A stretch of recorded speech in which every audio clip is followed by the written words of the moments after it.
น้อยๆหนึ่งนี่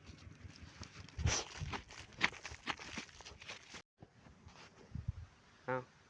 คลิปนี้ก็กราบทักทายสบายดีทุกคนเนาะมื้อนี้ก็ได้ออกมาโซนหมันนะพี่น้องนี่นะโซนหมัน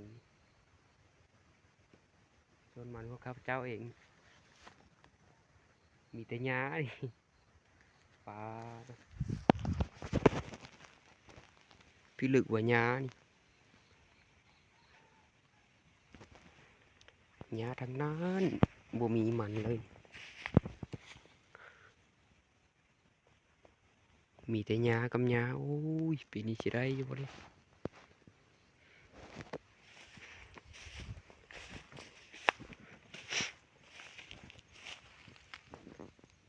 ดินแตกก็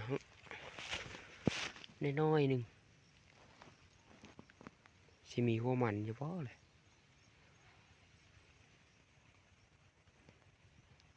พี่ลึกหญ้านะหญ้าลายขนาดเอาคลิปนี้ก็กราบทักทายสบายดีทุกคนเนาะมื้อนี้ก็ได้ออกมาโซนหมันนะพี่น้องนี่นะโซนหมันพวกข้าพเจ้าเองมีแต่หญ้านี่ปลาพี่ลึกว่าหญ้านี่หญ้าทั้งนั้นบ่มีมันเลยมีแต่หญ้ากับหญ้าโอ้ยปีนี้สิได้อยู่บ่เด้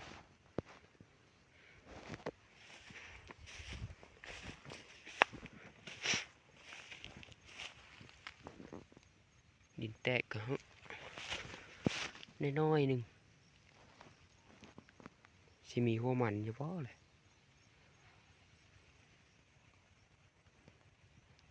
พี่ลึกหญ้านะ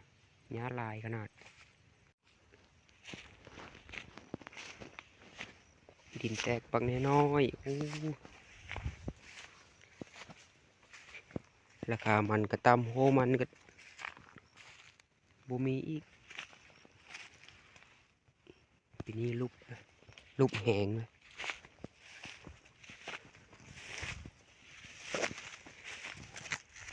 จะพาทุกคนเข้าไปเบิ่งข้างในนะ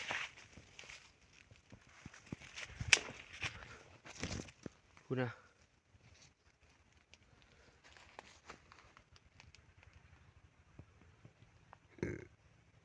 โอ้ยดินแตกปักน้อยๆหนึ่งทุกคน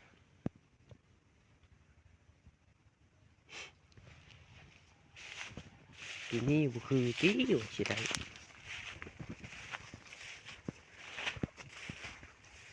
คือสิรูปลายเติบอยู่ปิด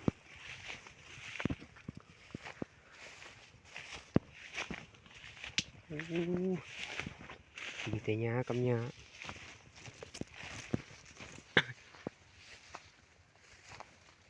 พี่กายนี่ว่าบ่จบปีนี้ยังบ่จบ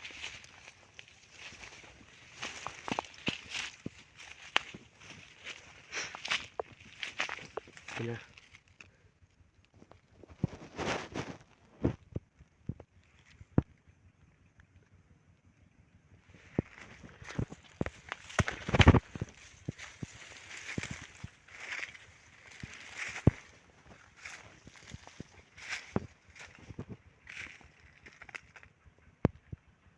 ลำเมนก็จะประมาณนี้ลำน้อยๆหนึ่ง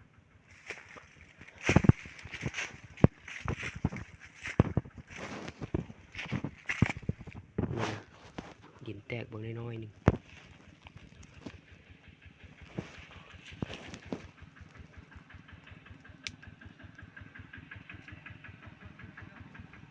ปลา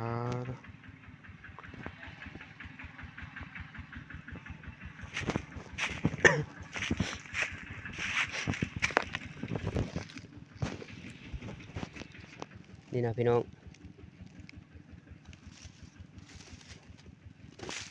โหมันนี่น้อยๆหนึ่งนี่ พันเต้นะพันต้นเคียวที่เขานิยมกันนะ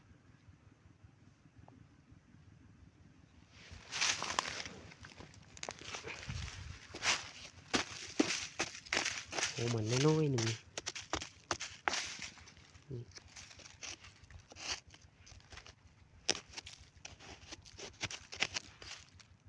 พี่ลึกว่าน้อยนะ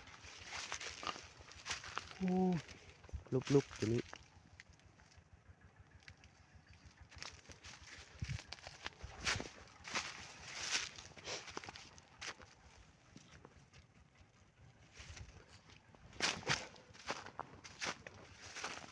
โซนนี้ปลูกได้หลายปีแล้ว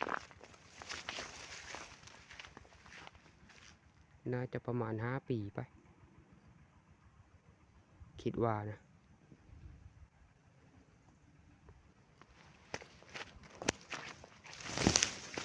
จะพาทุกคนไปเบิ่งโซนไม้ที่ปลูกไม้นะ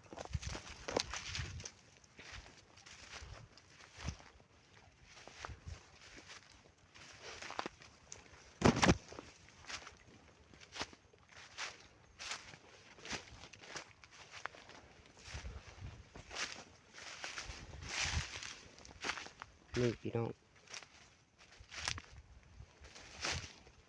โซนที่ปลูกไม้นะ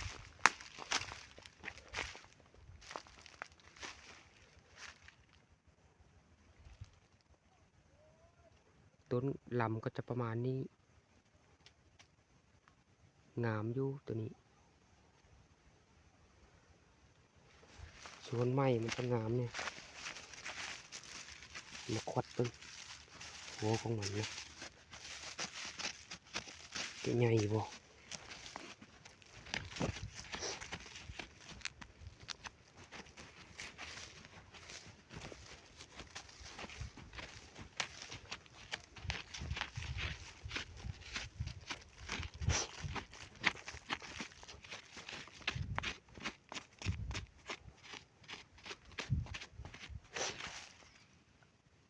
ลื่นกันบ่ลายนะนี่นะโอ้มัน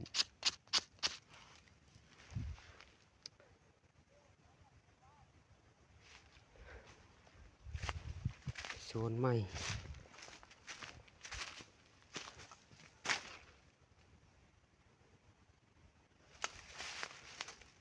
โอ้ยรูปลายไปนี่มันบ่เป็นราคาแน่โอ้มันก็น้อยอีกโอ้ย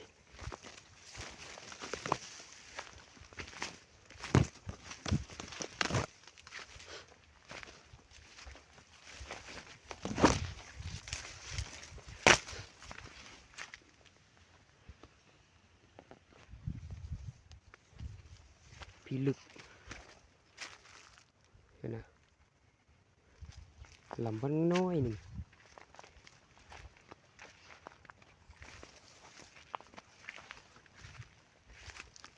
ยากระลายนะ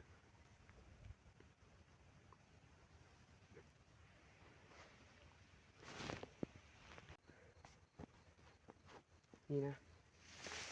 ดึงขึ้นมาแล้ว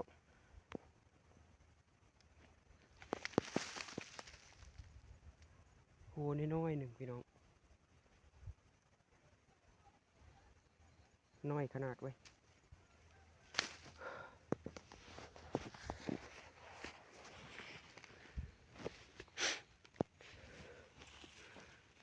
นี่ชัมเบาะโปรตีนเนาะโอ้น้อยขนาด